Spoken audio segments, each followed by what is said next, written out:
नमस्कार साथियों। तो अभी एक न्यूज निकल के आ रही है।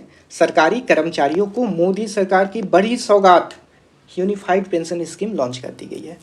न्यूज को ऐसे प्रस्तुत किया जा रहा है कि जैसे सरकारी कर्मचारियों के हाथ कुबेर का खजाना का चाबी दे दिया गया है। खैर, हवा का काम है चलना, दिए का काम है जलना। वो अपना काम करते हैं, हम अपना काम करते हैं। तो देश का जिम्मेदार नागरिक होने के नाते आप तक सही जानकारी पहुंचाना मेरा भी कर्तव्य है। तो मोटा मोटी न्यूज ये है कि ओल्ड पेंशन स्कीम जो अंग्रेज़ों के समय से चलती आ रही थी, आज़ादी के बाद से चलती आ रही थी, उसको जो 2004 में अटल बिहारी वाजपेयी प्रधानमंत्री बीजेपी की सरकार ने न्यू पेंशन स्कीम से रिप्लेस कर दिया। फिर 20 साल बाद 2024 में, आज का डेट याद रखिए 24 अगस्त 2024 को, इन्होंने एक नई पेंशन स्कीम इंट्रोड्यूस किया जिसका नाम रखा यूनिफाइड पेंशन स्कीम, जिसको 1/4/2025 यानी 1 अप्रैल 2025 अगले आने वाले फाइनेंशियल ईयर से इनिशिएट किया जाएगा। ठीक है, देखिए, सरकार और मीडिया इसको वरदान की तरह पेश करने के होड़ में लगी हुई है, पर यह क्या सच में वरदान है या फिर आसमान से गिरा और खजूर में लटका वाला सिचुएशन है। देखिए, 10 मुंह 10 बातें। तो सीधे चलते हैं गवर्नमेंट के प्रेस रिलीज पे। देखिए, 24 अगस्त 2024 8:33 PM PIB दिल्ली की प्रेस रिलीज है, cabinet approved unified pension scheme. अब ये यूनिफाइड पेंशन स्कीम क्या है, इसमें क्या खराबियां हैं, और मैं ऐसा क्यों कह रहा हूं कि आसमान से गिरा और खजूर पे लटका।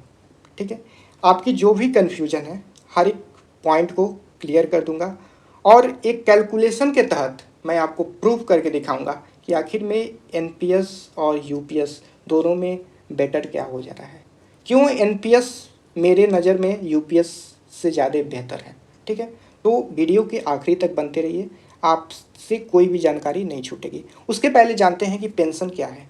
तो पेंशन सरकारी या निजी संस्थाओं द्वारा पूर्व कर्मचारियों को उनकी अधिक आयु या खराब स्वास्थ्य के कारण सेवानिवृत्ति के बाद नियमित रूप से दिया जाने वाला वेतनांश है। कहने का मतलब, एक गवर्नमेंट एम्प्लॉय अपने जीवन का लगभग 60% हिस्सा गवर्नमेंट के सेवा में बिता देता है, और जब वो बूढ़ा हो जाता है, वो काम करने में समर्थ नहीं होता है या उसकी स्वास्थ्य खराब हो जाती है, तो जो सरकार एक नियमित रूप से जो भत्ता देती है उसको उसका जीवन यापन करने के लिए, उसे ही पेंशन कहते हैं। कहने का मतलब, पेंशन एक तरह का हक है। अपने उस संस्था को 60% अपने जीवन का दिया है, तो वह एक कोई भीख नहीं है, वह एक हक है। ठीक है, तो पहले जानते हैं इस स्कीम का जो मास्टर स्ट्रोक कुबेर के खजाने का चाबी किसको किसको दिया जाएगा। तो सेंट्रल गवर्नमेंट एम्प्लॉय, जैसे इंडियन रेलवे के एम्प्लॉय हुए हैं, डिफेंस मिनिस्ट्री में ये नेवी है जिसमें आर्मी, नेवी, एयरफोर्स आते हैं। उसके साथ केंद्रीय विद्यालय हो गए, नवोदय विद्यालय हो गए, इनके एम्प्लॉय आएंगे। ठीक है, जिसमें लगभग 23 लाख सेंट्रल गवर्नमेंट एम्प्लॉय को इस सेवा का लाभ मिलेगा। बाकी भी जितने भी सेंट्रल गवर्नमेंट की संस्था हैं, जो भी ministry, home affair, finance minister, ठीक, सभी लोग इस स्कीम के अंदर आएंगे। देखिए, UPS को जानने के पहले सबसे ज़रूरी है कि आप जो अभी एग्जिस्टिंग पेंशन स्कीम है, न्यू पेंशन स्कीम, उसे जानें, और आखिर में OPS और UPS में क्या डिफरेंस है। ठीक है, ताकि आप एक हेल्दी कंपैरिजन कर सकें। क्यों अभी तक एम्प्लॉय की मांग थी कि OPS लाया जाए। देखिए, ओल्ड पेंशन स्कीम जो थी वो ब्रिटिश कॉलोनियल एरा से चली आ रही थी, जिसको 1947 में आज़ादी के बाद एक स्ट्रक्चर वे में, उसको फॉर्मलाइज्ड वे में फ्रेम किया गया। ठीक है, इसमें क्या थी, जब आप रिटायर कर जाते हैं, ठीक है, तो आपको पेंशन मिलेगी, यानी पेंशनर को पेंशन मिलेगी आफ्टर रिटायरमेंट। लगभग आप 60 साल की आयु जब अचीव कर लेते हैं, ठीक है, तो सरकार मानती है कि आप उस कार्य को नहीं कर सकते हैं और आपको आराम की ज़रूरत है, तो आप जाइए आराम कीजिए। उसके लिए सरकार क्या देती है, रिटायरमेंट दे देती है। तो उसके लिए एक भत्ता देती थी जिसको पेंशन बोलते थे। इसकी एलिजिबिलिटी क्या थी कि आपकी सर्विस मिनिमम 10 साल हुई है। कहने का मतलब, अगर आप 1980 में सर्विस ज्वाइन किए और 85 में क्विट कर दिए, तो 5 साल में अगर आपने क्विट कर दिया तो आपको पेंशन नहीं दी जाएगी। बट अगर आपने 1980 में ज्वाइन किया और 1990 के बाद अगर आप क्विट करते हैं तब आपको पेंशन दी जाएगी। ठीक है। हमारे माननीय एमपी एमएलए, ठीक, अगर एक दिन के लिए भी एमपी एमएलए बनते हैं तो उनको पेंशन दी जाती है, और वो पेंशन जो दी जाती है वो इनकम टैक्स फ्री होती है। प्लस एक बात और मैं बता दूं, अगर वो 5 बार एमपी बनते हैं तो उनको 5 बार का पेंशन दिया जाता है। ठीक, इस बात को ध्यान में रखिएगा। तो ये 10 साल की सर्विस आपने दे दिया, उसके बाद आपको ओपीएस मिलेगा। कितना मिलेगा उसका क्राइटेरिया ये था कि 50% ऑफ लास्ट ड्रॉन, यानी जो जब आप रिटायर कर रहे हो तो जो आखिरी मंथ का जो सैलरी होगा उसके बेसिक प्लस डीए का, ध्यान दीजिएगा, जो आखिरी सैलरी होगा उसके बेसिक प्लस डीए, डीए यानी महंगाई भत्ता का 50% अमाउंट आपको पर month as a retirement, as a pension दिया जाएगा। इतना समझ में आ गया? ठीक है।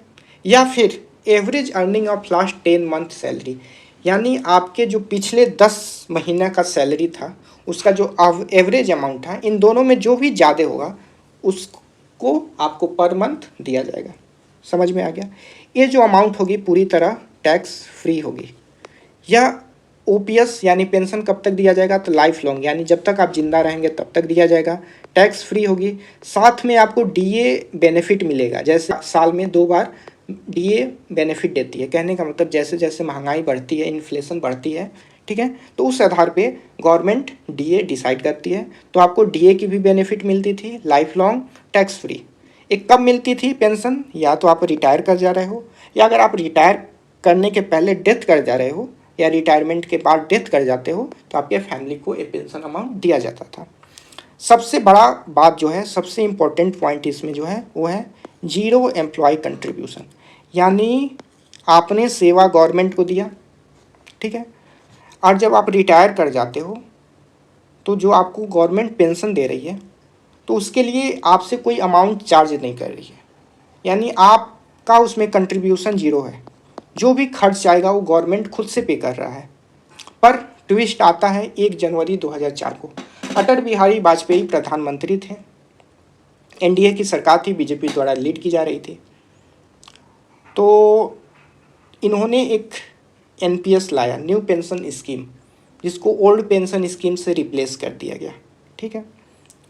इसमें भी थी कि रिटायरमेंट के बाद आपको पेंशन दी जाएगी, पर ट्विस्ट यहाँ है, यहाँ पे था जीरो एम्प्लॉय कंट्रीब्यूशन, यानी आपसे पेंशन के नाम पे कोई अमाउंट चार्ज नहीं किया जाता था।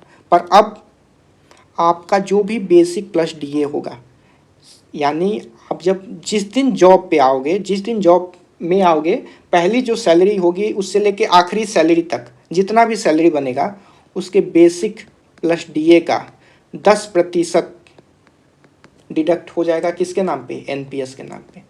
ठीक है, न्यू पेंशन स्कीम के नाम पे डिडक्ट हो जाएगा। प्लस गवर्नमेंट क्या करेगा? आपने 10% कंट्रीब्यूट किया है तो गवर्नमेंट इसमें 14% कंट्रीब्यूट कर देगा, यानी हो गया आपके बेसिक प्लस डीए का लगभग 24%। यानी हर महीने आपके बेसिक प्लस डीए का 24%, जिसमें 10% आपका योगदान है और 14% गवर्नमेंट का योगदान है, ये कहाँ चला गया? एनपीएस के नाम पे। चल ठीक है। अब ये अमाउंट को क्या किया जाता है? एलआईसी में इन्वेस्ट किया जाता है, एसबीआई में इन्वेस्ट किया जाता है, गवर्नमेंट के बॉन्ड पेपर में इन्वेस्ट किया जाता है, जिसमें मार्केट के हिसाब से लगभग 8 से 9% का सालाना इंटरेस्ट मिल जाता है। यानी 24% का आपका बेसिक प्लस डीए का हर मंथ एक टर्म डिपॉजिट हो रहा है, जिसमें 8 से 9% का ब्याज भी मिल रहा है। अब देखिए, अब इसको आपको मिलेगा कैसे? ठीक है, अब आते हैं विथड्रॉ पे। तो जब आप रिटायर कर जाओगे, ठीक है, उस दिन आपको पूरे अमाउंट का लगभग 60% यानी 60% लमसम अमाउंट आपको इन हैंड कैश मिल जाएगा। सब समझ में आ गया? जो कि पूरी तरह टैक्स फ्री होगा, और जो रेस्ट अमाउंट होगा 40% वो टैक्सेबल होगा। और ये जो 40 प्रतिशत है ये आपको मंथली बेसिस पे, ठीक है, एक टर्म वाइज दिया जाएगा। इतना क्लियर है? अच्छा, ओपीएस सिर्फ सरकारी कर्मचारियों के लिए था, पर एनपीएस 2009 में सेल्फ एम्प्लॉयड या अनऑर्गेनाइज्ड वर्कर के लिए भी ओपन कर दिया गया, जिसमें आप मिनिमम 500 रुपये कंट्रीब्यूट कर सकते हैं और मैक्सिमम की कोई लिमिट नहीं थी। इसके तहत आप ये जो पर मंथ जो कंट्रीब्यूट करते हैं 10% ऑफ बेसिक एंड डीए, इसकी आप इनकम टैक्स एग्जेम्पशन ले सकते थे under section 80C, maximum amount 1.5 lakh. इतना समझ में आ गया? अब आते हैं मास्टर स्ट्रोक कुबेर का चाबी यूनिफाइड पेंशन स्कीम, ठीक है। इसको 24 अगस्त 2024 8:33, ठीक, एक शुभ मुहूर्त में इसको इंट्रोड्यूस किया गया है, जिसको 1/4/2025 यानी नेक्स्ट फाइनेंशियल ईयर से इसको लागू कर दिया जाएगा। देखिए, यूनिफाइड का मतलब होता है एकीकृत करना, यानी संगठित करना, ब्रिंग टुगेदर। तो ब्रिंग टुगेदर तो ही तो है, आसमान को और खजूर के पेड़ को एक साथ ला दिया, तो ब्रिंग टुगेदर। देखिए इसमें क्या है, एक एक पॉइंट को जरा ध्यान से देखिए। Assured pension 50% of average basic pay drawn over last 12 month prior the retirement. कहने का मतलब समझिए, यहाँ पे देखिए ओपीएस में जो थी 50% मिलती थी, बट बेसिक प्लस डीए का मिलता था।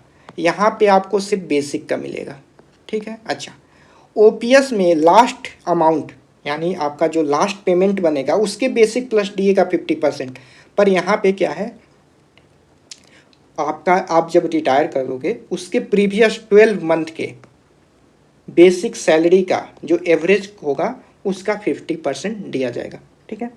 पहले क्या था, 10 साल बाद, 10 साल की सर्विस हो उसके बाद आपको पेंशन मिल जाती है, आप उसके लिए एलिजिबल हो। जैसे एमपी एमएलए एक घंटे के लिए भी बनते हैं तो वो एलिजिबल हो जाते हैं, पर यूपीएस के लिए यानी यूनिफाइड पेंशन स्कीम के लिए आपको कम से कम 25 साल की नौकरी पूरा करनी होगी, तब आपको ये सुविधा का लाभ मिलेगा। अगर आपकी उससे कम है, जैसे 10 साल की ही सर्विस है, तो आपको मिनिमम जो पेंशन मिलेगा वो 10,000 मिलेगा, ठीक है। अच्छा, अगर आप खुदा ना खास्ता अगर आप डेथ कर जाते हो तो आपको जो पेंशन मिल रहा था उसका 60% मिलेगा। इस बात को ध्यान रखिएगा। कई लोग इसको बता रहे हैं कि आपको 60% मिलेगा आपके फैमिली को, बट वैसा नहीं है। जैसे अगर आपको 50,000 पेंशन मिल रहा है, ठीक है, जून में, और अगर आप जुलाई में डेथ कर जाते हो तो आपको इसका 60% यानी आपको जो पेंशन मिल रहा है उसका 60% यानी लगभग 30,000 आपके फैमिली को मिलेगा, ठीक है। अच्छा, इसमें डियरनेस अलाउंस दी जाएगी। एक बात की है, पहले भी डियरनेस अलाउंस दी जाती थी, अभी भी आपको डियरनेस अलाउंस दी जाएगी। साथ में जब आप रिटायर करोगे तो 6 महीना का ग्रेटिट्यूटी यानी एक तरह का टोकन ऑफ थैंक्स, आपने मेरे वहाँ वर्क किया, अपने जीवन का 60% हिस्सा दिया और साथ में आपने 10% कंट्रीब्यूशन भी किया, तो उसके जगह पे एक टोकन ऑफ थैंक्स दिया जाता है, एक बुके दिया जाता है जो 6 महीने के आपके सैलरी के बराबर होता है, ठीक है। आइए हिंदी में देखते हैं। सुनिश्चित पेंशन 25 वर्ष की न्यूनतम अर्हक सेवानिवृत्त से पहले अंतिम 12 महीनों के प्राप्त औसत मूल्य वेतन का 50% या वेतन न्यूनतम 10 वर्ष की सेवा अवधि तक कम सेवा अवधि के लिए अनुपातिक होगा। उसके बाद मृत्यु से ठीक पहले उसकी पेंशन का 60%, न्यूनतम 10 वर्ष की सेवा के बाद सेवानिवृत्ति पर 10,000 रुपये प्रति माह महंगाई सूचांक मिलेगा। अब तीनों में डिफरेंस समझते हैं, ठीक है। एक एक पॉइंट पे ध्यान दीजिएगा। ओपीएस कब आया था? ब्रिटिश एरा के साथ ही आया था। 1947 में इसको एक फॉर्मल स्ट्रक्चर में फ्रेम किया गया। एनपीएस 1 जनवरी 2004 और यूपीएस जो आएगी 1 अप्रैल 2025 में आएगी। आपके पास, हर एम्प्लॉय के पास चॉइस होगा, या तो एनपीएस के साथ जा सकता है या फिर यूपीएस के साथ जा सकता है। ओपीएस में क्या था, आपको 10 वर्ष की सेवा देना जरूरी था। अभी भी वही है, 10 ईयर की मिनिमम आपको सर्विस देनी है, जिसमें आपको 10,000 की पेंशन दी जाएगी, पर आपको जो 50% अगर आपको चाहिए तो उसके लिए आपको 25 ईयर का सर्विस देना पड़ेगा। एनपीएस में ऐसी कोई भी क्राइटेरिया नहीं थी। ओपीएस में क्या था, 50% ऑफ लास्ट सैलरी का बेसिक प्लस डीए का 50%, आपके लास्ट सैलरी का जब आप रिटायर कर रहे हो उसका जो सबसे आखिरी सैलरी होगा उसके बेसिक प्लस डीए का 50% आपको पर month pension as a pension दी जाएगी। पर यूपीएस में क्या है, 50% of average basic of last 12 month, यानी जो आपके रिटायरमेंट के पहले जो 12 महीना होगा उसका जो एवरेज सैलरी होगा सिर्फ बेसिक का, उसका 50% दिया जाएगा। एनपीएस में क्या था, जब आप रिटायर हो जाओगे तो जो आपका एनपीएस का कंट्रीब्यूशन है उसका 60% आप विड्रॉ लमसम अमाउंट आपको मिल जाएगा, प्लस 40% आपको टर्म बेसिस पे मिलेगा। ओपीएस में जीरो एम्प्लॉयमेंट कंट्रीब्यूशन, यानी जो भी हिस्सेदारी थी गवर्नमेंट की थी। एनपीएस में 14% गवर्नमेंट की कंट्रीब्यूशन थी, 10% आपकी कंट्रीब्यूशन थी। ठीक है, सबका साथ सबका विकास हो रहा था। पर यूपीएस में क्या है, 10% आपकी थी, अभी भी 10% रहेगी। गवर्नमेंट की कंट्रीब्यूशन 18.5% हो जाएगी। ठीक है, जिसको हर 3 साल में रिवाइज किया जाएगा। ठीक है, आपके वाले को नहीं, सिर्फ गवर्नमेंट वाले को। उसके बाद ओपीएस टैक्स फ्री थी, एनपीएस टैक्स फ्री थी 60%, बाकी जो 40% अमाउंट था वो टैक्सेबल था। यूपीएस को लेके अभी कोई नोटिफिकेशन नहीं है टैक्स को लेके, बट जहाँ तक चांसेज है टैक्स फ्री होनी चाहिए। ओपीएस जो थी लाइफ लॉन्ग थी, एनपीएस जो थी बेस्ड ऑन योर इन्वेस्टमेंट थी, यूपीएस भी जो होगी लाइफ लॉन्ग ही होगी। डीए की बेनिफिट ओपीएस में भी मिलता था, यूपीएस में भी मिलेगा। एनपीएस में वो बेनिफिट नहीं मिलता था डीए का, क्योंकि वो तो आप ही के अमाउंट को एक टर्म बेसिस पे दिया जाता था। अब बात करते हैं कि क्या एनपीएस अच्छा है या यूपीएस अच्छा है। ठीक है, एक कैलकुलेशन देखते हैं। अगर अभी आप जॉब ज्वाइन किए हो, ठीक है, तो आपकी 5,000 रुपये कंट्रीब्यूशन है एनपीएस में। ठीक है, गवर्नमेंट का मिला देंगे तो लगभग 6,000 एवरेज ले लेते हैं, लगभग 11,000। ठीक, एक लमसम अमाउंट ले रहे हैं, क्लियर फिगर ले रहे हैं ताकि कैलकुलेशन में आपको कोई कैलकुलेशन समझने में आपको कन्फ्यूजन नहीं हो। ठीक है, तो लगभग 11,000। पर आज आप 5,000 आपका कट रहा है ना, आपकी नौकरी कितने साल की है, 30 साल 35 साल, तो उस समय तक मिनिमम जो होगी 10 साल आपकी अपनी पर्सनल कंट्रीब्यूशन 10,000 होगी। तो गवर्नमेंट इसमें 14,000 कंट्रीब्यूट करेगा, तो टोटल कंट्रीब्यूशन आपकी हो गई 24,000। मिनिमम मैं बात कर रहा हूँ अभी। ठीक है, एक एवरेज। तो ये जो 24,000 की अमाउंट है और अभी 11,000 की अमाउंट है, इसके बीच का एक अमाउंट ले ले तो लगभग 20,000 एवरेज। ठीक, तो 20,000 रुपये आपकी एवरेज कंट्रीब्यूशन पर मंथ। इसको पर मंथ से अगर मल्टीप्लाई करते हैं तो लगभग हुआ 2,40,000। ये हुआ आपका ईयरली एवरेज कंट्री। ठीक है, अब आते हैं, अब नेक्स्ट देखिए। अब इसी अमाउंट को 35 साल का अगर आपका नौकरी मानते हैं, इंटू कर देते हैं तो लगभग हुआ 84 लाख, यानी 84 लाख रुपए। और इस 84 लाख पे लगभग हर साल आपको 9 से 10% का इंटरेस्ट मिल रहा है। ठीक, अगर इसको 8 भी % मानते हैं तो ये अमाउंट हुआ 1 करोड़ प्लस। तो एनपीएस के थ्रू आपको स्टार्टिंग में ही 60% मिल गया, जो कि इनकम टैक्स फ्री है, तो लगभग 60 लाख रुपए हुआ। अब प्लस 40 लाख रुपए आपका चला गया उधर, जिसको आपको टर्म बेसिस पे आपको मिलते रहेगा। अगर आप इस 60 लाख का एफडी भी कर देते हो, ठीक, तो आपको महीना का 40,000 रुपये मिल रहा है, और इधर टर्म बेसिस पे जो भी आ रहा है। तो अब हमें देखना है ना कि आखिर में जिसको दिखाया जा रहा है कि एक यूपीएस गवर्नमेंट एम्प्लॉय के लिए वरदान साबित हो रहा है, क्या सच में वरदान है? यहाँ पे कई पॉइंट हैं, जैसे एम्प्लॉय कंट्रीब्यूशन क्यों करें। ठीक, अगर उसके बाद यहाँ पे बेसिक सैलरी का यहाँ पे डीए भी था, यहाँ पे आप डीए भी रिमूव कर दिए। यहाँ पे लास्ट ड्रॉ था, यहाँ पे आपने एवरेज बेसिक ऑफ लॉस्ट का दिया।